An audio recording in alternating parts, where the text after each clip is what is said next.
Have you ever heard of the game of 3D chess? It's a game of immense complexity, where a player has to think on multiple levels, anticipating moves from every angle. Now, imagine playing that game not on a board, but on the world stage with the fate of your people and your kingdom hanging in the balance. For nearly 40 years, one African queen did just that. Her name was Nzinga Mbande, and this is the story of her incredible three-way chess match against two of Europe's most powerful colonial empires. Welcome back to the channel. Today, we are diving deep into the life of one of history's most brilliant and resilient leaders. Queen Nzinga's story isn't just one of resistance. It's a masterclass in diplomacy, warfare, and sheer unbreakable will. So grab your seat, because this is a tale you won't want to miss. Our story begins in the late 16th century in West Central Africa. The kingdom of Ndongo, where Nzinga was born, was under immense pressure. The Portuguese had established a presence on the coast decades earlier, initially for trade, but their ambitions quickly grew. They wanted control of the land, its resources, and most brutally, its people to fuel the transatlantic slave trade. By the time Nzinga was entering the political scene, Ndongo was in a fight for its very survival. Nzinga wasn't just any royal, she was sharp, observant, and politically astute from a young age. She witnessed her father and later her brother's struggle to contain the Portuguese threat. It was clear that traditional warfare and simple treaties were failing. The Portuguese were relentless. A new strategy was needed, and Nzinga was the one who would create it. Her first major appearance on the historical stage is the stuff of legend. In 1622, she was sent by her brother, the king, to Luanda to negotiate a peace treaty with the Portuguese governor. Picture the scene. Nzinga, a formidable African diplomat, walks into the Portuguese court. The governor, in a display of arrogance, has provided only one chair for himself, expecting her to stand or sit on the floor like a subordinate. But Nzinga was no one's subordinate. Without missing a beat, she signaled to one of her attendants, who immediately got on all fours, creating a human throne for her. Nzinga then sat, meeting the governor at eye level. This single, powerful act set the tone for the entire negotiation.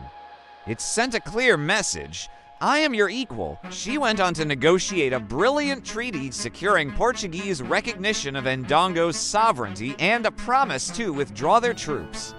Though the Portuguese would later betray this treaty, this moment cemented Nzinga's reputation as a masterful diplomat. When her brother died shortly after, Nzinga seized power, becoming Queen of Ndongo. The Portuguese refused to recognize her as a legitimate ruler, underestimating her completely. It was a mistake they would regret for decades. Nzinga knew she couldn't fight the technologically superior Portuguese army head-on. They had cannons, muskets, and fortified positions. So she did what all great strategists do. She changed the rules of the game. She abandoned the capital and led her people into the interior, initiating one of the most effective and sustained guerrilla warfare campaigns in history. Think of it like this: the Portuguese army was a lumbering giant. Nzinga and her forces were like a swarm of hornets. They didn't seek large, pitched battles they couldn't win. Instead, they focused on a war of 1,000 cuts. Her warriors, intimately familiar with the terrain, would launch lightning-fast, hit-and-run attacks on Portuguese supply lines, slave-raiding parties, and isolated plantations. They would strike suddenly and then melt back into the forests and hills before the Portuguese could even organize a response. This strategy was devastatingly effective. It made the colony of Angola incredibly expensive and difficult for the Portuguese to maintain. Every shipment of goods, every column of soldiers was vulnerable. Morale among the Portuguese plummeted. They were fighting an enemy they couldn't see in a land that seemed to be fighting against them. Nzinga bled them slowly, turning their supposed strength, their large, organized army, into a weakness. But Nzinga's genius didn't stop at guerrilla warfare. She understood that military might alone wasn't enough. She needed allies. And this is where her three-way chess game truly began. She looked at the global situation and saw an opportunity. The Dutch, rivals of the Portuguese, were also trying to carve out their own piece of the colonial pie. As the old saying goes, the enemy of my enemy is my friend. Nzinga reached out to the Dutch. This was a revolutionary move.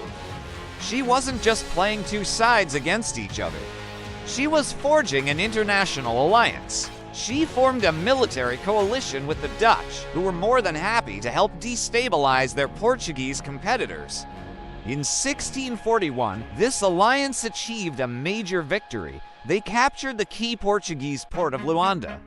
This shifted the balance of power dramatically. For a few years, Nzinga had a powerful European ally fighting alongside her.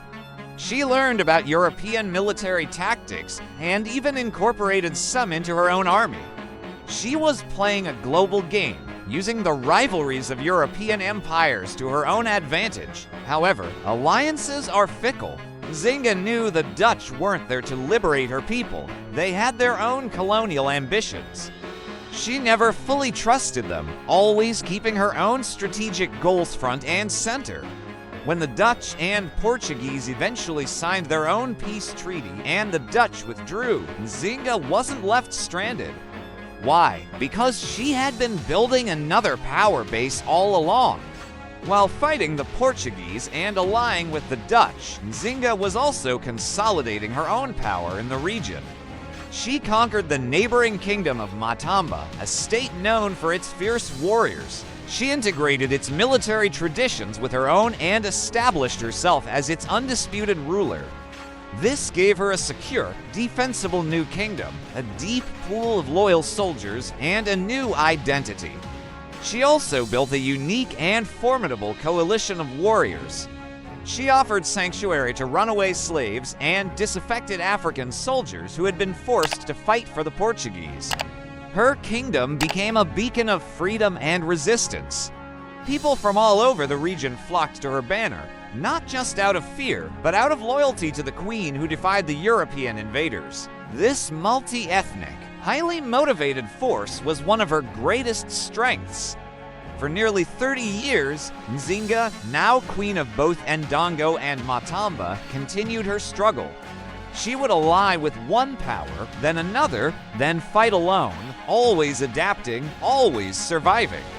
She was a master of what we might today call asymmetric warfare, using intelligence, diplomacy, and unconventional tactics to level the playing field against a much larger foe. Finally, in her late 60s, with decades of war behind her, Nzinga once again shifted her strategy. Recognizing that endless war was taking a toll on her people, she sought a lasting peace, but this time from a position of strength. She reopened negotiations with the Portuguese. After years of being bled dry by Nzinga's resistance, Lisbon was finally ready to treat her with the respect she had demanded from the very beginning. In 1656, a treaty was signed that recognized her as the sovereign ruler of Matamba and acknowledged her kingdom's borders. She had fought the European empires to a standstill and had won a recognized, independent state for her people. It was a monumental achievement. Nzinga spent the final years of her life rebuilding her kingdom, focused on trade and ensuring a stable future.